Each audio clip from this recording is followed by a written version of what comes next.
안녕하세요. 여러분의 삶이 눈부시게 빛나길 바라는 루나 펄스입니다. 오늘 소개해 드릴 책은 정여울 에세이 내 안의 찬란한 빛, 내면 아이를 만나다, 나의 어린 왕자입니다. 이 책의 펴낸 곳은 크레타입니다. 정여울 작가님을 좋아하시는 분 많을 것 같은데요. 이 책은 사막 한복판에서 기적처럼 만난 어린 왕자처럼 내 안에서 눈부시게 빛나는 내면 아이와의 만남을 대화로 풀어낸 에세이입니다. 여러분은 나조차도 이해할 수 없는 눈물이 왈칵 쏟아진 적 있으신가요? 정여울 작가는 14살 중학교 1학년 어느 겨울날 춥고 어두운 골방 난로에 의지해 어린 왕자를 읽다가 갑자기 꺼이꺼이 울기 시작했다고 합니다. 통곡에 가까운 눈물을 흘리면서도 이유를 알 수 없었습니다. 심리학에서는 우리 마음속에 저마다 평생 자라지 않는 어린아이가 있다고 보는데 이것을 내면아이라고 부릅니다. 내면아이는 상처로 인해 성장이 멈춰버린 자아를 말하는데요. 성인이 된 후에도 여전히 우리 안에 존재하고 있다고 합니다. 나의 어린 왕자 이 책에서는 잃어버린 시간 속의 내면아이 이름이 조이이고요. 무뚝뚝한 어른이 되어버린 성인 자아는 루나입니다. 어린 나의 이야기를 진지하게 들어줄 지금의 나와 지금의 나를 돌아보게 할 과거의 내가 만나는 치유의 이야기입니다. 300여 개의 언어로 번역되어 전 세계인의 사랑을 한몸에 받는 생텍쥐페리의 작품 어린 왕자를 통해 작가가 만난 내면 아이 조이와 성인 자아 루나의 부담없고 진솔한 대화이자 향연이며 끊임없는 성장 이야기입니다. 어린 왕자 속 여우처럼 정여울 작가가 독자에게 안내하는 치유와 극복의 에너지, 나의 어린 왕자 책의 내용 중에서 일부 소개해 드리겠습니다. 오늘도 책과 함께 편안한 시간 되시기 바랍니다. 프롤로그. 당신 안의 내면 아이가 아직 울고 있다면 당신의 첫 번째 상처는 무엇인가? 이 질문에 곧바로 대답하는 것은 본래 어려운 일이다. 게다가 사람들은 대부분 최초의 상처를 기억하지 못한다. 우리가 태어날 때 어머니의 몸에서 나오는 순간 이미 첫 번째 충격과 상처를 겪었기 때문이다.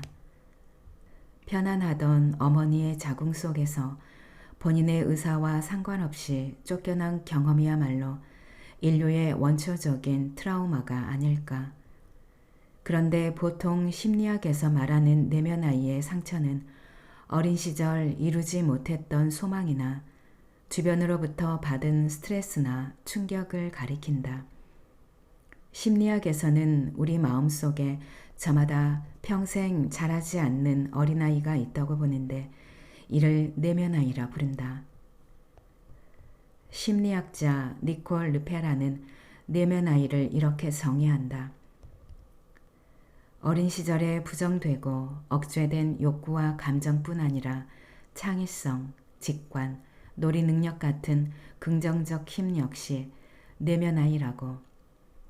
내면아이의 상처란 아동기의 신체적, 정서적, 심리적 욕구를 충족시키지 못한 채 성인기까지 이어지는 고통스러운 경험을 말한다.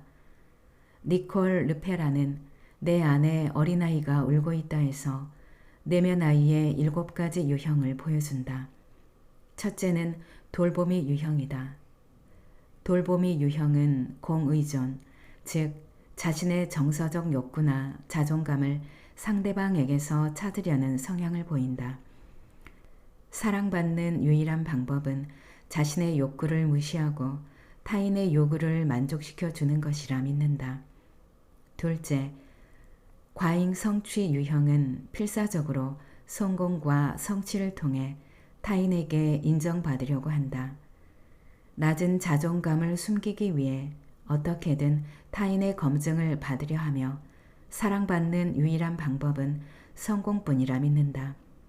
셋째, 저성취 유형의 내면아이는 비판과 실패를 부끄럽게 생각하기에 자꾸만 움츠러들고 눈에 띄지 않으려 하고 자신의 잠재력을 마음껏 발휘하지 못한다. 저성취 유형은 투명인간처럼 살기를 꿈꾼다. 밀당 같은 것에는 아예 가까이 가지 않으며 사랑받는 유일한 방법은 차라리 보이지 않는 것이라고 믿는다. 넷째, 구조자, 보호자 유형은 주변 사람들을 열정적으로 구원하려 한다. 다른 사람들을 무력하고 의존적인 존재로 보고 강력한 힘으로 무장하여 타인이 자신을 우러러보기를 바란다. 다른 사람의 문제를 해결해주고 어려움에 빠진 사람을 구하는 것이 사랑받는 길이라 생각한다. 다섯째, 파티스타 유형은 매우 외향적이고 활기차고 재미있는 내면아이다. 단점이나 힘든 모습을 결코 들키지 않으려 한다.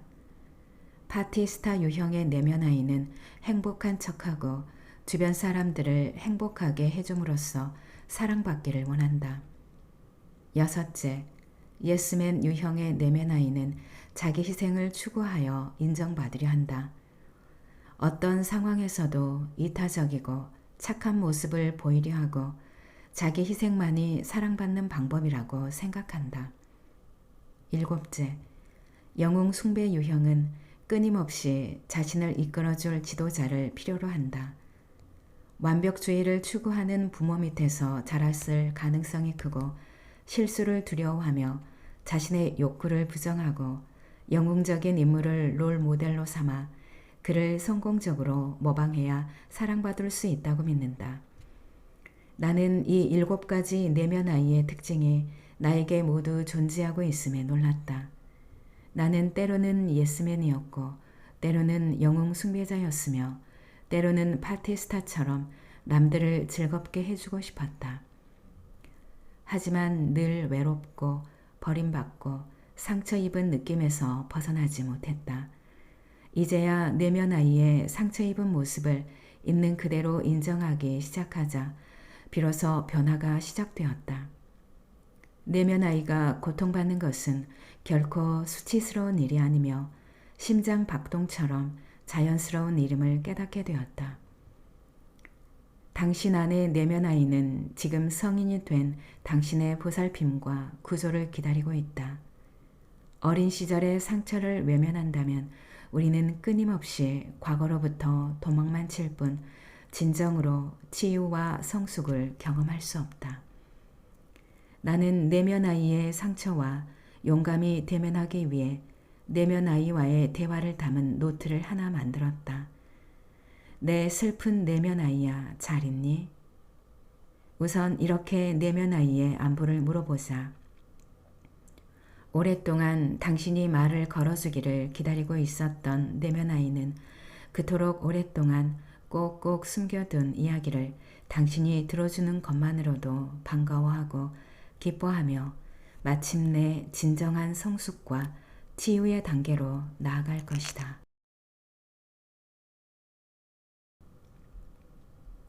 내 안의 어린 왕자와의 첫 만남.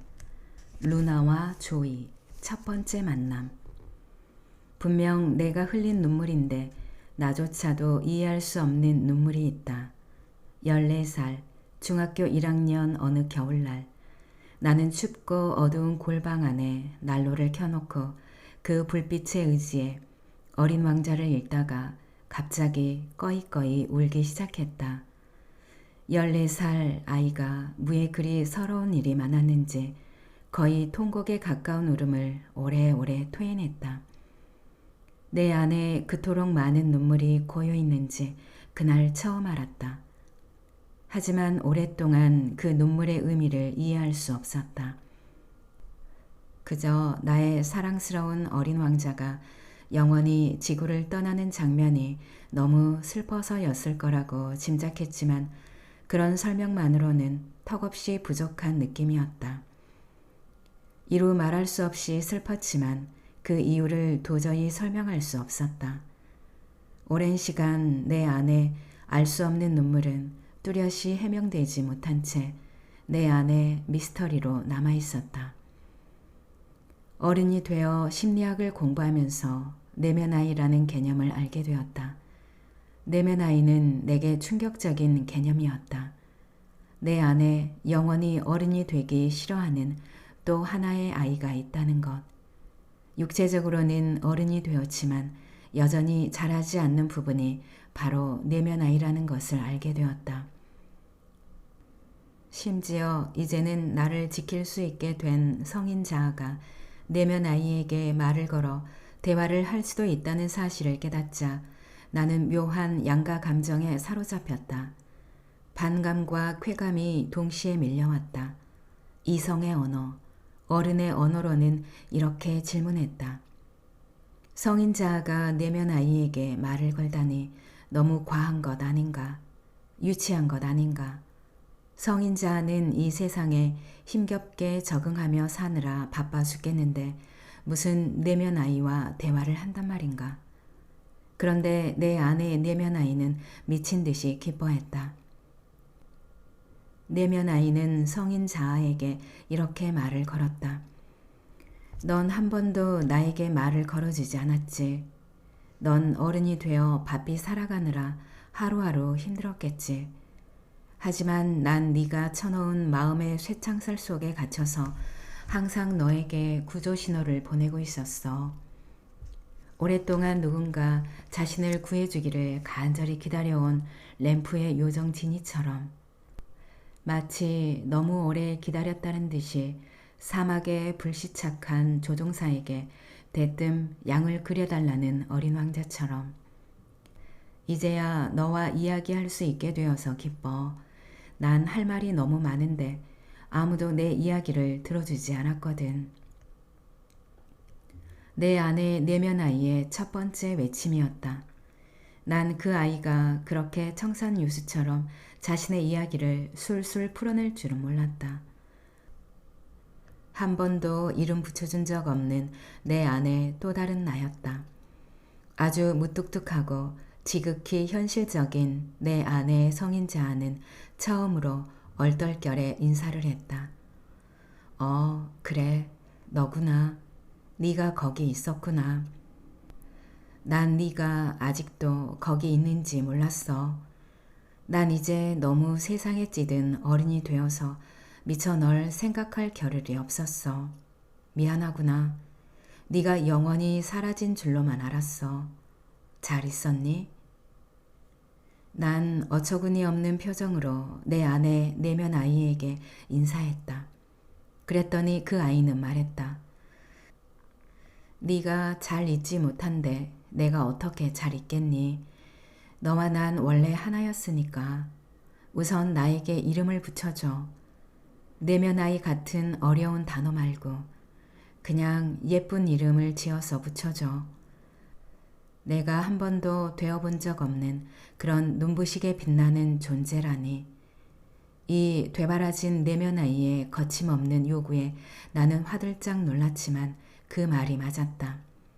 난 이 아이의 이름을 불러주어야만 이 아이와 제대로 대화를 나눌 수 있을 것만 같았다. 어디서부터 그런 이름이 튀어나온 것일까? 난 얼떨결에 이렇게 대답해버리고 말았다. 그래, 조이. 널 조이라 부를게. 난 조이라는 이름이 예전부터 좋았어. 이름만 들어도 말 그대로 기쁨이 느껴지잖아. 하지만 차마 그 이름이 좋다고 말하지 못했어. 사람들이 나랑 안 어울린다고 할까봐. 난 우울한 사람이니까. 걸핏하면 슬퍼하는 사람이니까. 환하고 경쾌하고 명랑한 조이라는 이름. 그렇게 가볍게 반짝이는 이름은 어울리지 않을 것 같았거든. 어린 왕자 못지않게 아무런 거침없이 사람의 마음에 곧바로 돌직구를 날리는 내 안의 내면 아이. 조이는 까르르 웃으며 잘도 조잘거렸다.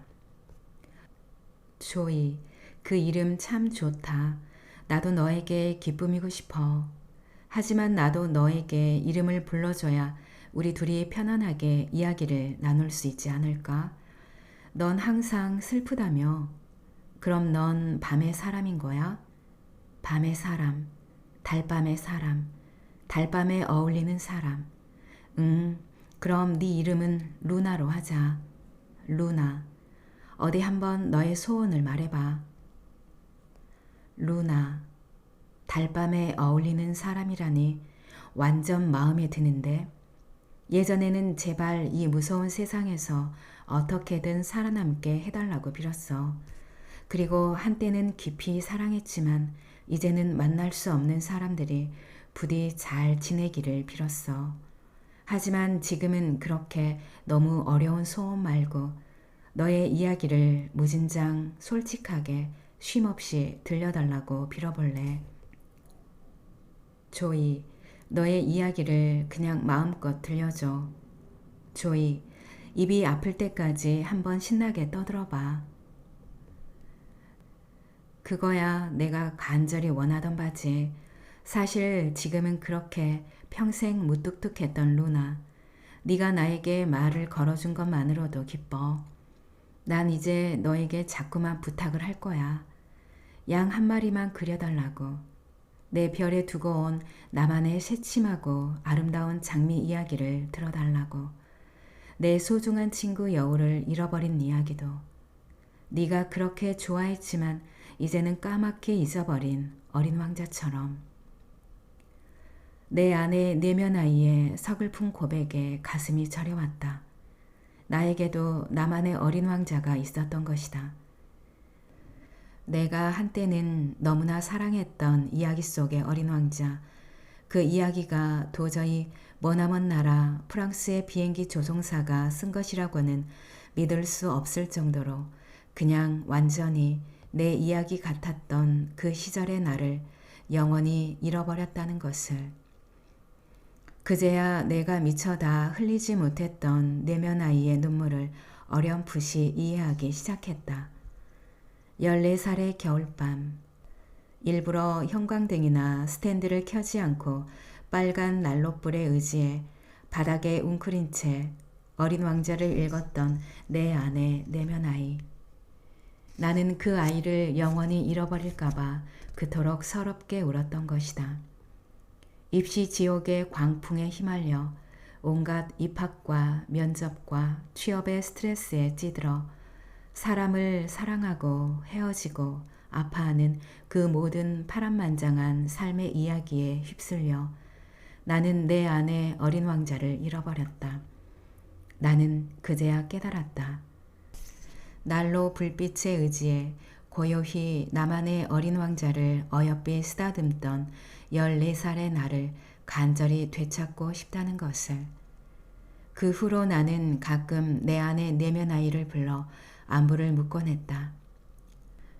조이, 있잖아. 사실 난 네가 너무 그리워. 난 어른이 되어 얻은 것보다 잃은 것이 훨씬 많거든. 하지만 난 아무래도 널 되찾을 수 없을 것 같아. 너무 뻔한 어른이 되어버렸거든. 너를 보면 난 한없이 부끄러워져. 이제 지금의 내 모습엔 그 시절 어린 왕자 같은 순수함이 전혀 없어. 내가 돌보고 보살펴야 했던 내 아내 내면 아이. 조이는 한없이 슬픈 표정으로 도리어 나를 걱정했다. 난 네 안에 어쩔 수 없이 갇혀있던 것이지 결코 사라진 게 아니야.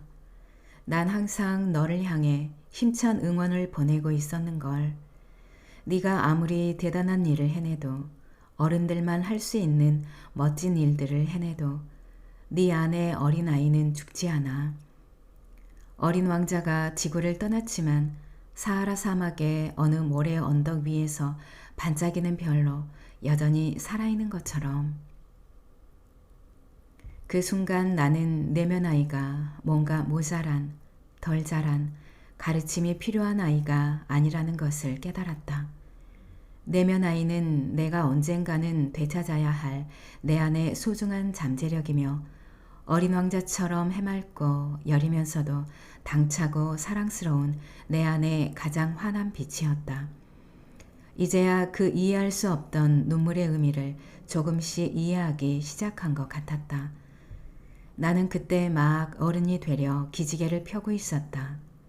내 몸은 더 이상 어린이의 몸이 아니었고 빨리 어른이 되고 싶었다. 사춘기 같은 거추장스러운 통과 의례 따위는 재빨리 건너뛰고 싶었다. 어느 날은 못 견디게 어른이 되고 싶었고 어느 날은 결코 어른 같은 건 되고 싶지 않기도 했다. 어른이 되면 더 이상 내 안의 어린 왕자를 이해하지 못할까봐 두려웠다. 어른이 되면 내 안의 어린 왕자, 내 안에 그토록 아름다운 내면 아이와 끝내 작별할까봐 미치도록 두려웠던 것이다. 슬픔의 사막에서 끝까지 지켜줄게. 언제부터 나에게 관심이 생긴 거야? 조이는 커다란 눈망울을 반짝이며 루나에게 묻는다. 다른 아이들이 상처받는 것을 볼 때마다 마치 내 안에서 아직 사라지지 않은 어린아이가 또 한 번 상처받는 것 같았어. 왕따를 당하는 아이들의 극단적인 선택을 알리는 뉴스를 봤을 때 가장 안전해야 할 집에서부터 학대당하는 아이들의 이야기를 들었을 때 그때마다 내 안에 아직 죽지 않은 내면 아이가 아주 작게 흐느끼는 소리가 들렸어. 처음에는 그 아이의 울음소리를 무시하고 싶었어. 자꾸만 과거의 상처를 들여다보는 것은 뭔가 뒤처지는 느낌이었거든. 난 강인하게 살아남고 싶었어. 더 지독한 어른이 되고 싶었어. 누구도 날 무시하지 않게 내 주변에 강력한 방어벽을 쌓고 싶었어. 그런데 내면 아이라니, 내 안에 아직도 그 작고 여린 아이가 울고 있다니 정말 황당하더라고. 미안, 조이. 너 지금 살짝 얼굴 찌푸린다. 미안. 난 어른이 되었잖아. 어른이 된다는 것은 내 안의 내면 아이와 작별하는 것인 줄 알았어. 그런데 그게 아니었어. 사랑받지 못한 내면 아이, 미처 보살핌을 받지 못한 내면 아이는 우리의 생이 끝날 때까지 우리를 따라다녀. 나는 아주 사랑을 많이 받은 아이였음에도 불구하고 이루 말할 수 없이 착하고 지극히 정상적인 부모님이 보살필 수 없는 내면 아이가 있었어. 부모님도 내가 이렇게 상처받은 아이라는 걸 모르셔. 사랑을 준 기억밖에 없으니까. 부모님은 나처럼 사랑받지 못하셨거든. 하지만 아이들은 사랑받은 기억보다 상처받은 기억을 더 오래 간직해. 그 상처가 치명적일 경우에는 더더욱. 그런데 뭔가 심하게 으스러진 영혼을 껴안고 사는 사람들은 언젠가는 분노와 원한으로 폭발해 버릴 수도 있어. 나는 다행히 그런 상황까지 내몰리지는 않았어.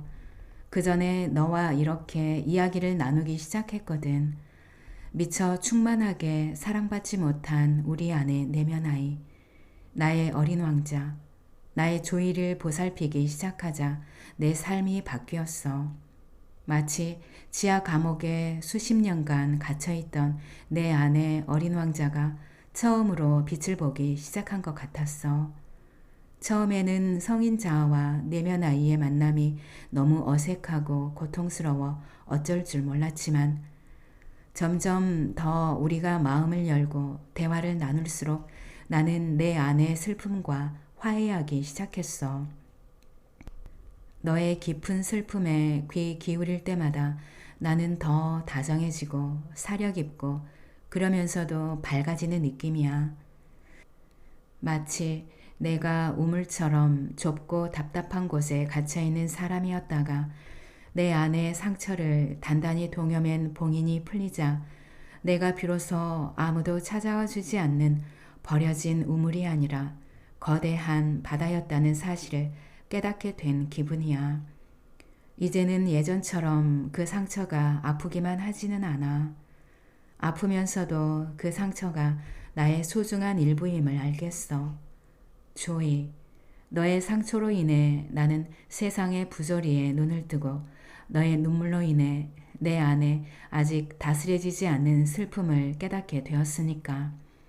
신기하게도 내면 아이의 그림자를 만날 때마다 우리는 내면 아이의 환한 빛을 깨닫게 돼. 내면 아이의 그림자를 숨기기만 할 것이 아니라 잘 보살필수록, 잘 들여다볼수록, 잘 어루만질수록 우리는 자기 안의 아름다운 가능성과 만날 수 있어. 루나, 나는 선명하게 기억하지만 너는 기억하지 못하는 것들이 아직도 많아. 어른이 되면 많은 것들을 잊어버리게 되잖아. 특히 너무 괴로운 상처일수록 어른들은 그저 묻어두려고만 하더라. 거꾸로 너는 잘 알고 있지만 나는 모르는 세상의 진실도 너무 많아. 그러니 우리 더 자주, 더 오래 만나서 이야기하자. 그래, 조이. 네가 항상 나를 반가워하고 있다는 것을 이제 알겠어. 우리는 함께할 때 더 강해지는 느낌이야. 어떤 어른들은 내면 아이와 몇 번 이야기를 나눠보고 아, 이제야 내 상처를 깨달았다. 이렇게 느낀 다음에는 다시 내면 아이와 작별하기도 해. 그러면 그토록 어렵게 이루어진 내면 아이와의 만남이 일시적인 것으로 끝나버려. 내면 아이는 평생 우리가 데리고 다녀야 할 아주 소중한 친구인데 말이야. 루나, 이제 알았구나. 내 소중함을. 이제 이야기해봐. 어린 왕자가 지구를 떠나야만 했을 때, 조종사와 영원한 작별을 구할 때 너는 왜 그렇게 세상에 끝날 것처럼 통곡을 한 거야? 드디어 올 것이 왔구나. 아직도 술술 대답하기는 어렵지만 너에게 너무나 중요한 질문이니까 어떻게든 대답해 볼게. 그때는 내면 아이라는 단어를 몰랐지만 내 안에서 뭔가 거대한 지각 변동이 일어나는 것 같았어. 어린 왕자가 자신이 사라지는 모습을 결코 보이고 싶지 않아 숨으려 하는 순간, 어린 왕자가 뱀에 물려 지구를 떠나는 순간, 이제 내 어린 시절이 완전히 끝나버린 것 같았어.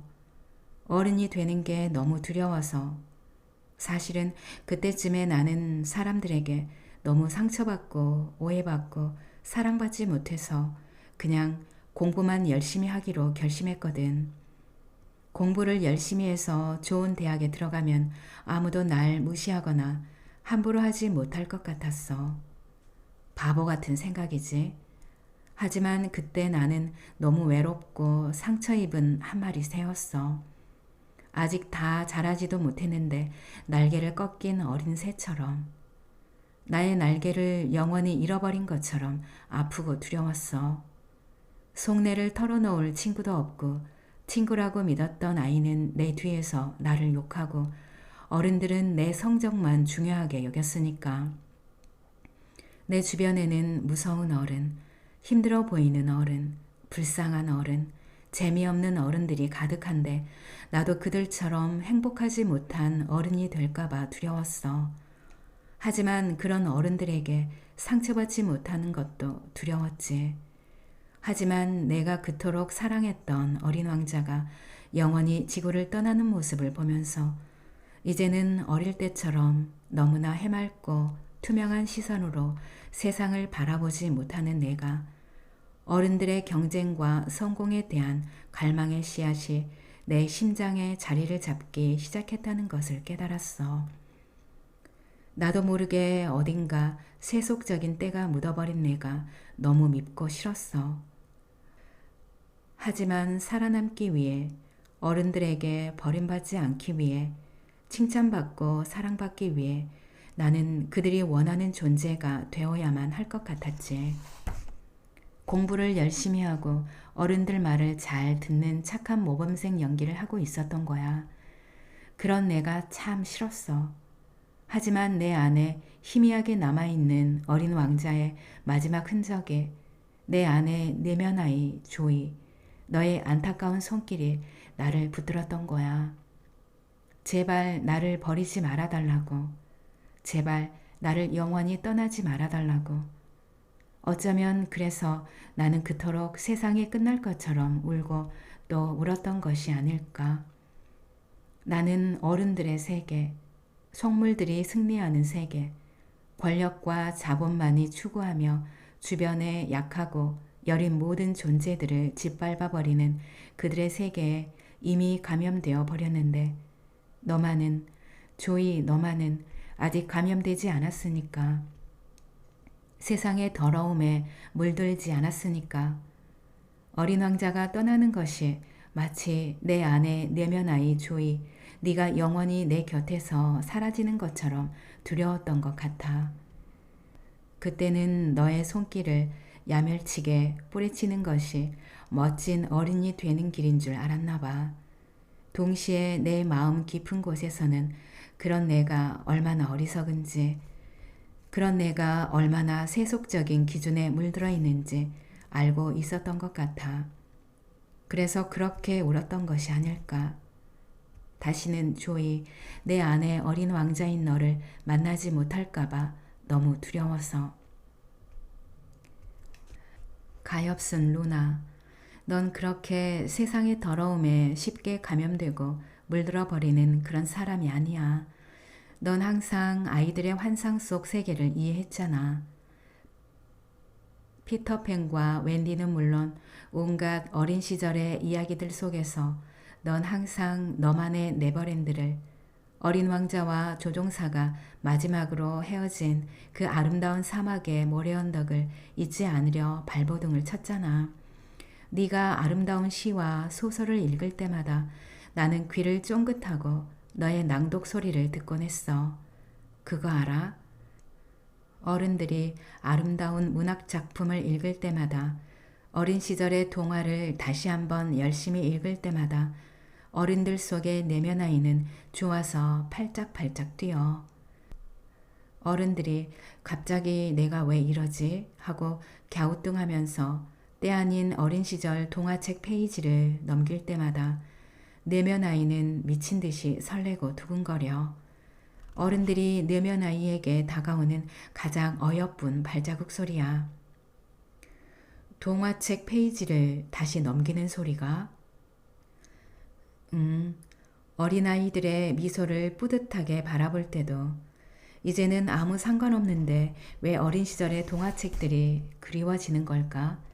골똘히 생각하는 것도, 어린 시절의 동네 놀이터에 다시 가볼 때도, 놀이터의 그네를 다시 타는 순간도, 그 모든 순간이 내면 아이의 심장에 문을 두드리는 소리야. 그럼 이런 순간도 네가 나와 함께 있었던 거니? 중학생 때였는데 그날은 유난히 숙제를 해가기 싫었어. 가정 시간이었는데 그 과목이 내게는 전혀 흥미를 끌지 못했어. 무서운 가정 선생님의 치켜튼 두 눈이 생각났지만 태어나서 처음으로 학교 선생님께 반항하고 싶었어. 이렇게 지루한 걸 우리에게 꼭 시켜야겠냐고. 이렇게 힘든 걸 우리에게 꼭 강요해야겠냐고. 그러면서 태어나서 처음으로 숙제를 안 해갔어. 시간도 있었고 어려운 숙제도 아니었는데 그냥 안 해버리고 싶었어. 모범생 여우리에게는 일어날 수 없는 사건이었지. 아직도 가정선생님의 그 무시무시하게 화난 표정이 생각나. 아주 밝고 화사한 스타일의 옷과 메이크업을 즐기는 사람이었는데 화가 나면 더할 나위 없이 무서운 얼굴이 되었지. 선생님은 이렇게 말했어. 전교 1등씩이나 하는 녀석이 감히 숙제를 안 해와? 네가 나를 무시하는 거야? 넌 특별히 더 맞아야겠다. 그렇게 차갑게 말하고서는 내 손바닥을 10대 때렸어. 맞으면서도 이해가 잘 되지 않았어. 이게 10대나 맞을 일인가. 하지만 절대로 비명을 지르지 말아야지. 전교 1등인 것과 가정숙제 안 한 것이 무슨 상관인가. 난 그저 숙제를 하기 싫었던 것인데 왜 자기를 무시한다고 생각하는 거지? 수많은 질문이 나를 괴롭혔지만 나를 차갑게 노려보던 그 선생님의 눈빛이 가장 고통스러웠지. 조이, 너는 그때 내 곁에 있었지? 그럼 나는 항상 네 곁에 있지. 네가 세상의 가혹한 현실을 맞닥뜨릴 때마다 나는 어떻게든 너를 응원하기 위해 네 손을 꼭 붙들고 있단다. 그때 많이 아팠지? 아픔보다도 분노가 더 컸어. 선생님은 나를 다 때려놓고도 분이 안 풀리는 듯 무섭게 노려보았어. 이렇게 말하더라. 아직도 선명히 기억나. 이렇게 때려도 얼굴 표정 하나 안 변해? 지독한 것. 그때부터 가정시간은 지옥이었지. 뭐 나는 튀기 싫어서 그 다음부터는 고분고분 숙제를 다 해갔지만 선생님을 존중하던 마음은 사라졌어. 수업 시간에 선생님을 바라보는 것 자체가 고통스럽더라고. 그전에는 학교 선생님이니까 아무리 힘들어도 무조건 존중하고 싶었거든. 하지만 학생의 존중을 받을 마음의 준비가 되지 않은 선생님도 있다는 걸 그때 알았지. 너의 외로움을 나는 이 세상에서 가장 잘 이해한단다. 하지만 루나, 그 외로움조차도 사람들과 함께 나눠. 너는 혼자가 아니야. 혼자일 때도 필요하지만 더 많이 사람들과 함께 했으면 좋겠어. 이런 내 마음 이해해? 그럼 조이, 너는 기쁨이잖아. 너는 기쁘고 싶은 거잖아. 너는 뛰어놀고 싶고 함께 하고 싶고 날아오르고 싶잖아. 그런 너를 알기에 나는 슬픔 속에서만 머물지 않으려고 해. 내 안에 순수한 내면 아이, 아직 조이라고 이름 붙이지 못했던 시절의 너. 내 안에 어린 왕자가 가끔 나를 찾아와 제발 나를 잊지 말아달라고, 제발 다시 나를 만나달라고 굳게 닫힌 내 마음의 문을 두드리던 때를 기억해. 그런데 잘 생각해보니 그때 조이 네가 나를 가장 열광적으로 응원하고 있었구나. 정말 고마워. 네가 응원하지 않았더라면 나는 그 모든 외로움의 사막을 홀로 건너지 못했을 거야. 나는 어른들의 명령에 순순히 복종할 수 없었고 어떻게든 내 방식대로 저항해야만 진짜 나 자신이 될 수 있었어. 루나, 네 안에 어린 왕자가 떠났다고만 생각하지 마. 둘은 완전히 헤어진 것이 아니야. 어린 왕자는 조종사에게 미소 짓는 별을 남겨놓았잖아. 루나, 사막의 모래 언덕 사이로 어린 왕자의 영롱한 별이 떠오르는 장면을 통해서 어린 왕자는 조종사 곁을 영원히 떠나지 않을 것임을 맹세했잖아. 육신으로는 헤어질지라도 마음으로는 영원히 만날 수 있다는 힌트를 심어 놓았잖아. 어린 왕자가 조종사를 멀리서 지켜주고 있듯이 나도 너의 심장 안쪽에서 너의 무의식 가장 깊은 곳에서 끝까지 너를 지켜줄 거야.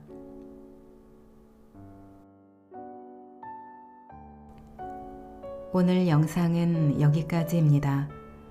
여러분의 구독과 좋아요, 알림 설정은 저에게 큰 힘이 되는 거 아시죠? 오늘도 끝까지 들어주셔서 감사합니다.